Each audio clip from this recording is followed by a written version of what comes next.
Hi guys.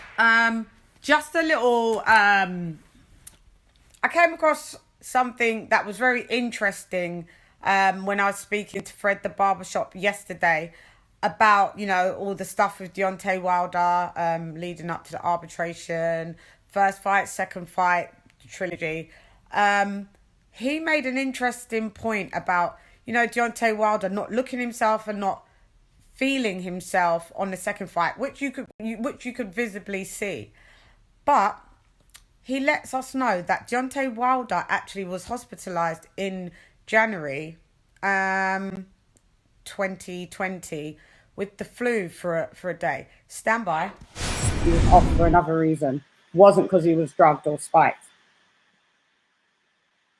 Wilder had, yeah, this is the new one.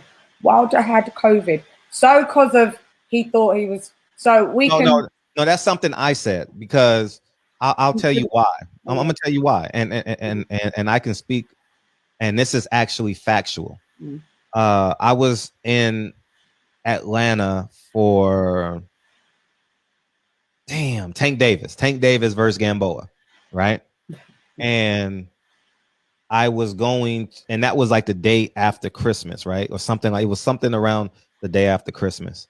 I was going to link up with him, like somehow, some way I was going to link up with him, but he was sick. He was in the hospital overnight and he had just came back from the Vatican, right? And then 2 weeks later, I interviewed him in his hotel room and he didn't want to make contact with me. Like, you understand, when I see Deontay Wilder, it's a full embrace. It ain't like he kind of kept his distance from me. He gave me knuckles and he literally said, "Peace, Fred," gave me knuckles and went back in his room. Like, usually after the interview, we campaign and champagne and but so with that being said, I knew he was sick. I never spoke about this. I knew he was sick in January and he spent 24 hours in a hospital on the 26th. And he was at the Vatican a month before. So that's just me using. Yeah. This is me being practical. Yeah, that I could see. That's to me makes sense because at that time nobody was knowing about, like, COVID was like new. Like, it wasn't like, it was just after the second fight that everybody was then talking about it and stuff, and then the government caught wind of it like by the end of February, and then March lockdown. So that could be a possibility, a high possibility. See, that makes sense to me. That makes sense why he could have not been very well. He could have been, It's pure speculation. It's pure speculation, but I can get it. It's not fact, but it's something that you could be like, yeah, I get that. But just by then saying, he spiked my water, now knowing that about this whole pandemic that occurred afterwards, it would just be good that he could have said, you know what, I still sack Bayless because he shouldn't have thrown the towel in. But, maybe I was just a bit.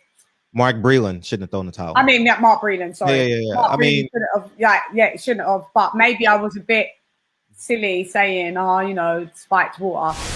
You see, it could have been that Deontay Wilder actually did have COVID or suffering the after effects of COVID, because this was at a time when COVID was people were just getting it and the government was on the verge of a lockdown. If you remember, after their fight, I think we went into a global lockdown maybe 2 weeks after. So it just was something really interesting that maybe that's why Deontay Wilder didn't look himself. His balance was off, because he could have had COVID or the effects of COVID. So very interesting. Hindsight is 2020, but this makes sense. If you want to check out the interview and that specific part, it's myself and Fred the barbershop. Get to about the 56-minute mark and go from there, and you'll hear that section where Fred is covering about Deontay Wilder having the flu and possibly that it was actually COVID. Muy interesante, pero Nala say. Could be.